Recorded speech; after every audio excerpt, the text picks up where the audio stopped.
The Boss Island Championship is in action this weekend at the Kirkistown circuit, and it's sure to be one of the highlights of the weekend. Some of the fastest and loudest cars racing here this weekend, about to take the track for their first of two races. On pole position, we've got Paul O'Connell in the stunning 3.5 litre Nissan-powered World Series by Renault car. That is one of just several spectacular cars set to entertain us on the track. Well, an eclectic mix of cars then lining up on the grid here ahead of our first race of the day. Paul O'Connell has Sam Mansfield's Radical alongside, ahead of Eamon Matheson and Fergus Faherty. Then Barry Rabbit and Michael Roach, John Stewart and Donald Griffin, whilst the 2 litre Reynard of Graham Jennings runs out the order. Well, the general ethos behind the Boss Island Championship is that if you have a sports car or a single-seater, then you can come and race it here, and that really is about as picky as they get. This is more or less a run what you brung championship, and it is about to burst into life, but not for everybody. A bad start made by Sam Mansfield. We've had no start made at all by Sam Mansfield. The Radical is stuck on the outside of row 1, going absolutely nowhere. It will be the World Series by Nissan car of Connell that leads the way. Barry Rabbit coming around the outside there, trying to take second place away from Eamon Matheson, and he will succeed in doing so. That 2 litre Formula Renault car may not be the strongest in a straight line, but through the corners it is probably the fastest car here, and Barry is a very committed driver indeed, and he'll be keen to try and get himself ahead here of O'Connell if he can. Through the chicane they go, back down the back straight, and a great exit there for Rabbit, but he hasn't got the horsepower. He might have been about to lose second place there as well. This is Graham Jennings, meanwhile, in the Reynard, started at the back of the grid. Sadly, he's still pretty much at the back, only Sam Mansfield behind him. Sam hopefully he's been able to get going though, because otherwise he's going to be stranded on the start-finish line. Into the lead though, we've had a lead change. It's Eamon Matheson that's gone through. O'Connell is down to second place then, and Barry Rabbit in third position. Further back there is Mansfield, so Mansfield has got going. He's on the tail now of Graham Jennings and should be able to get through pretty quickly. The car looks and sounds absolutely stunning though, and unfortunately Graham Jennings' 2 litre Reynard is no match for it. It's often the case with this very much a wide and varied entry for Boss Island. There will be certain speed differentials between the cars, but that, particularly front of the field, tends to produce some pretty fascinating racing. So you've got the number 51 car, Eamon Matheson then, in one of the sports prototype style machines, being chased by 3 of the single-seaters. The World Series by Nissan car of Paul O'Connell in second position, who's on the verge of wrapping up the Boss Island Championship this weekend as well, and a couple of solid podium finishes should be enough for him to achieve that. They flash across the start-finish line. Rabbit dropping back a little way in third position now as they race towards the first corner once again. Pretty debtor's dip, and then down into the second turn, which is through Colonial. It's very easy to make a mistake through that section, but pretty much single file through there. Many overtaking opportunities through the middle part of the lap. By far and away the best place to try and make an overtake is into the hairpin at the end of the back straight, and that's where we'll see most of the overtaking attempts being made, I think. Down onto that part of the circuit then goes the race leader, Eamon Matheson, who in qualifying was only third and was just over 3/4 of a second behind Paul O'Connell, but Paul, having had made a good initial start to the race, is now sort of starting to slip down a little way. He's still in second place, but doesn't at the moment seem able to live with the race leader. There goes the third place man, Barry Rabbit, and then the Formula 3 machine behind. That looks as though Barry Rabbit is going to be under some pressure here before too much longer for his third position. That is Fergus Faherty, I think, that's chasing him down in the 111 car, and then another Formula 3 chassis behind, and that's Michael Roach in the 1.3 litre turbocharged Dallara, the 1999 spec Formula 3 car, which is starting to make this a 3-way fight now for third place. Out of the right-hander they go, through Fisherman's into the John Crossley chicane. Good exit through there for Faherty. He's going to try and get in the slipstream now of Barry Rabbit as they go down the back straight. Barry said he's made some adjustments to the front wing on that car to try and get some more straight line speed, and it was really buying him quite a lot of extra lap time. But is it going to be enough to keep that Formula 3 behind? The Renault is the slightly newer of the cars, I'd imagine, but maybe a little bit quicker in a straight line. It should be a fascinating battle, and there aren't that many places in the world, like we're in the UK, that you get to see cars of such variety going wheel to wheel. Particularly look at the battle at the front of the field. All that is drama there, though, is it, for the number 46 machine, Michael Roach. Yes, that's definitely drama. That car is catching fire and it's dropping fluid on the track as well. He needs to get that car off the road, which thankfully he's doing. And already, I think, unbuckling the seatbelts in quite a hurry, understandably, to get out of that car. That's a shame, because it looks as though he might have been on for potentially a podium, certainly a top 5. This race appears to be done. Race leaders then, down the back straight, still with the order being Matheson ahead of O'Connell. There is Matheson, but the gap has come down now. Paul O'Connell starting to find some more speed, has a good exit from the final hairpin there, tries to get in the toe down the pit straight, but actually it is the number 51 car that is a bit quicker, and in a straight line that is, at least, with more downforce on the much more modern Nissan is that little bit better through the corners, but Paul O'Connell didn't really fancy making a do-or-die move there. The yellow flags out of that part of the circuit as well, as a result of the Michael Roach car that's still being dealt with by the marshals on the inside of that corner. There's also, as I said, I think a bit of fluid down there. Paul O'Connell now starting to get into his stride. It looks like it's a matter of when, not if, he gets past the 51 machine. But that car is that little bit quicker in a straight line, and Barry Rabbit is actually catching them again now as well in 3rd position. So Barry in a podium spot as it is, but actually if they start really tripping over each other, he could be able to catch them, because he's already quicker than they are through the corners. If they start delaying each other even further, then his advantage gets even greater through the twisty bits. Jennings hands out to the cockpit, not because he's got a problem, he's trying to stay out of their way. In fact, it almost did look like he was pulling off the road with a problem, but he could see Barry Rabbit coming as well, I think. And there goes Barry. Somewhere around here is Fergus Faherty as well.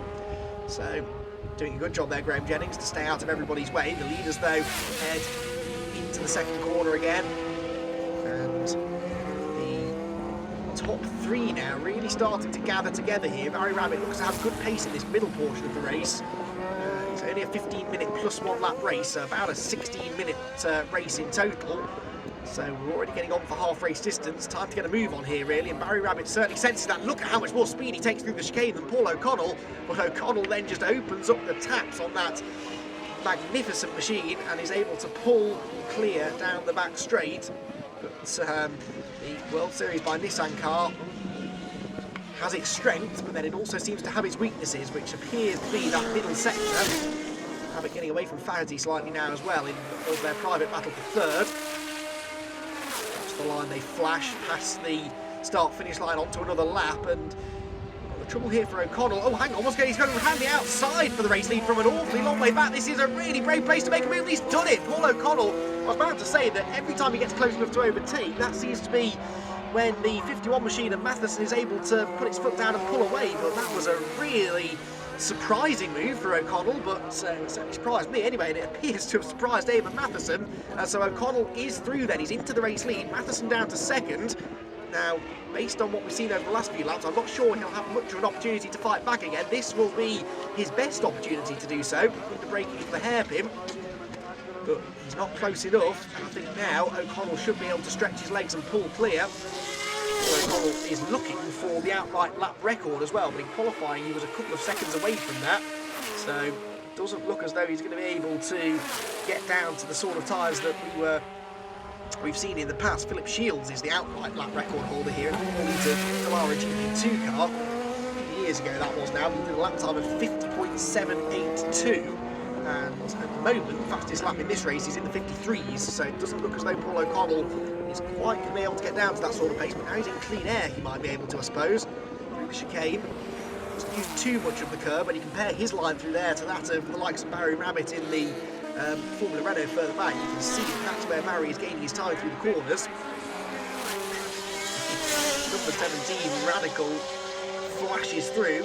0.7 litre engine in that Radical, certainly not the engine that Radical supplied it with, but Sam Mansfield is using it to good effect here. Qualified on the front row of the grid, he'll be ruining that bad start, but he's starting to make some forward progress now up the order, and has got a chance of getting on the podium. He's in 5th place at the moment. Fergus Faherty is in front of him, and then Barry Rabbit in 3rd, so it may be that Mansfield is able to catch them before the end of the race. Certainly appears to have the speed to do so. That Radical really is the best of both worlds. It's mighty quick in a straight line, but it's also fairly lightweight, low centre of gravity, and a good amount of downforce, so it can carry some good mid-corner speed as well. Just a bit too much speed through the chicane there, though, and just got a bit sideways on the apex. But in a flash, he's at the end of the back straight and already coming through onto another lap. The amount of power that car's got, and it weighs about as much as a shoebox, so it's so twitchy in acceleration, but if he gets to grips with it, it's very effective indeed. Through Detter's dip he goes, that nearly flat-out left-hander at the start of the lap. For some of the other categories racing here this weekend, it will be a flat-out corner, but I imagine most of these drivers are having, let's say, a comfort lift as they turn into that turn, maybe even a bit of a dab on the brakes. Who can blame them? It's an unforgiving circuit, this, not a huge amount of runoff area. And these are some of the fastest cars that race at the Kirkistown circuit here in Northern Ireland. Thrilling the spectators around the circuit, no doubt about it. Sideways again for Mansfield, he's on the ragged edge here as he heads out onto the back straight. He is catching those two, you can see there, that's Fahety in front of him. Second place man there goes through. Eamon Matheson onto another lap, then Barry Rabbit, then Fahety, who's closing back in on him actually as well. So as the Radical of Mansfield is catching these two, they're also actually getting themselves closer together. There's Fergus then, fourth position at the moment. And on the previous lap was a few tenths quicker than Barry Rabbit, who there turns his way through the right-hander. Barry, a former racer in the one-make Fiat Abarth Championship, ran a few years ago. Successful racer in that as well. Quick and experienced driver is Barry. He's actually catching Matheson, I'd say, on this lap as well. And Eamon Matheson is quite home and dry in second place, so whilst they're all losing time now, hand over fist to Paul O'Connell, it does look as though we could have everyone grouping together here for second, third, fourth and fifth, which would give us a good grandstand finish. Watch the start finish line again, down to turn number one. Just sit here and listen to these cars coming by all day long. Fantastic stuff. Through the first corner they go then. Barry Rabbit's car bottoming out over the bumps into Colonial. That's a very, very bumpy part of the circuit. You don't realise that necessarily until you actually have a drive or a walk around that part of the track. It's very bumpy, particularly into that braking zone, and these are the cars that in particular will feel those bumps. This gap is definitely coming down though fairly rapidly as well, as they turn into the chicane and back onto the back straight again. Barry Rabbit under severe pressure now from Fahety, who's in the tow and might be able to have a bit of a go at him here into the hairpin. This is going to be close now for what is third place. Onto the brakes to the slowest corner on the track, and Fergus closing right in. Is he going to be able to have a go? This is going to be a fascinating second half of the race now. Start finish line they go again into the first corner, and Fergus closer than ever now as they go into the right-hander, and he has a little peek up the inside, but Barry Rabbit carries the speed into the corner, just about does enough to fend him off. They head now back towards the John Crossley chicane again. Barry Rabbit needs a really good exit from here, because this has been the part of the circuit where he has been strong, but Faherty's going to get another tow, and Barry was a bit wide there actually as he went out onto the back straight. Into the braking zone again. Rabbit just about keeping Faherty at arm's length here, but it's getting mighty close. On the pit straight again, down to the first corner. Running out of time now though is Fergus, because there's a huge amount of it left in this race. 15 minutes plus one lap, as I said. They get several laps in though over the course of that time. They're going to be getting on for 20 laps, such is the very rapid pace being shown by Paul O'Connell out in front. This is the fight for third that's keeping everyone entertained at the moment. Fergus Fahety and Barry Rabbit opposite way round, and they are definitely being caught here by Sam Mansfield now. The more they trip over each other, the closer Sam Mansfield gets. Chicane over the curbs through the right, fling it through the left, and they're actually spurring each other on here, and they continue to lap a bit quicker than Eamon Matheson in front. So I do think we'll have four cars in pretty close proximity here before the end of the race. Mansfield's going to be with them probably by the end of the lap with the straight line speed advantage that he has, and once he gets there he should be able to breeze past them fairly easily, which is probably why Faherty's got this extra incentive now to get past Barry Rabbit, try and get a buffer between himself and the rapid Radical behind. Like an orange warning flag going out to Barry Rabbit as well for some sort of mechanical issue he may not be aware of. One issue he is aware of though is that Formula 3 car filling his mirrors, which has another peak to the inside into Colonial. Rabbit turns in ahead, and then he knows that it's single file through this sequence. Mansfield then becoming an ever-present threat behind them as well. He's sliding the Radical through Fisherman's. into the Crossley chicane. Into the closing stages of this race. There's a back marker ahead as well, which could get interesting, so that might just open up an opportunity here for some positions to change, and Mansfield's almost with them now. In fact, I think he might be going up the inside here into the hairpin. Is he close enough? No, Fagerty should hang on to 4th place for now. Takes a wide line into the hairpin, tight line out. 3 cars should throw a handkerchief over the lots of them as they flash back across the start-finish line. Keep an eye on the straight line speed of Mansfield's Radical. I don't think the pit straight is going to be quite long enough for him to get alongside, but so out of the first corner they go then, this back marker in front, and look at how close they all are, Rabbit, Fagerty and Mansfield. And Mansfield has a look at the inside into Colonial, but doesn't seem quite as confident under braking as the 2 single-seaters, the lighter single-seaters in front of him. A bit more weight to that Radical, so it slides around a bit more through the corners. It's not quite as planted, but definitely has the advantage in a straight line. Get a great exit from Fisherman's though, and so he's going to have to try and... Oh, he really sent it into the chicane, completely out of shape. And now things are about to get quite busy because there is traffic in front. They're going to have to negotiate this slower car off the run into the hairpin. Harry Rabbit will be the first on the scene. He goes for the inside line, and Mansfield goes to the inside of Fagerty for 4th position. How did that one work out? Rabbit comes through, still in 3rd. Who's in 4th? It is Mansfield. He's gone through. So Sam Mansfield has now prized the door open, got into 4th place just in time, because we're going on to the final lap of the race now. Does he have time then to catch Barry Rabbit for 3rd, I wonder? We'll find out in a minute. For now though, Paul O'Connell is already at the chicane for the final time. He's backed the pace right off now in these final couple of laps, not really under any pressure from anyone behind. Eamon Matheson's getting on for 10 seconds behind him, as for the final time Paul O'Connell comes into the final hairpin, and the World Series by Nissan machine is going to come home a race winner. And this will take him one step closer to the championship title as well. Out of the hairpin he comes then to the start-finish line, and Paul O'Connell wins race number 1 for the Boss Island Championship here at Kirkistown. And then the wait begins for Eamon Matheson, hopefully to come home in 2nd place. Here comes the green machine. The big question though is who will be 3rd on the podium with them. Will it be Barry Rabbit or Sam Mansfield? It's Rabbit by almost a second actually over Mansfield in 4th, further Fagerty in 5th. A great drive though from Paul O'Connell, really had to work for it in the early stages, but he takes the victory from Matheson and Rabbit on the podium. Mansfield and Fagerty round out the top 5, with John Stewart in 6th position, the last of the finishers in the end, after what was a bruising race. Well, Paul, what a car, what a race. That was a brilliant drive. This place, it must focus the mind in that thing. It certainly does, Andy. Yeah, it's quick up here. It's quick through Debtors. You know, taking Debtors flat and 6th. That's good fun. Seeing all the shift lights on and down the back straight or the front straight there was tricky. And unfortunately, we had a good bit of oil on the track from the race previous. It was a car combusted or became an external combustion engine, it appears.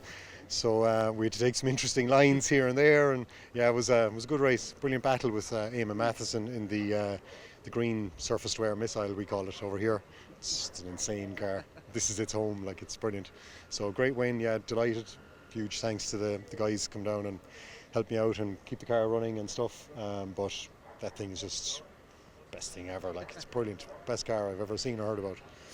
It's great to see these cars on track, but even better, they get raced properly, don't they? I mean, that was, as you said, a fantastic battle. Yeah. Talk us through that battle and how you sort of made the decisive move. Yeah, so chasing Eamon, I've been in battle with Eamon for a couple of years now in Boss Ireland, and Eamon is unbelievably committed, no question about it. He's unbelievably quick in the straights, and you know, he goes as quick around the corner as he can in that thing, but that's the strong point of this car, is better in corners and better under braking.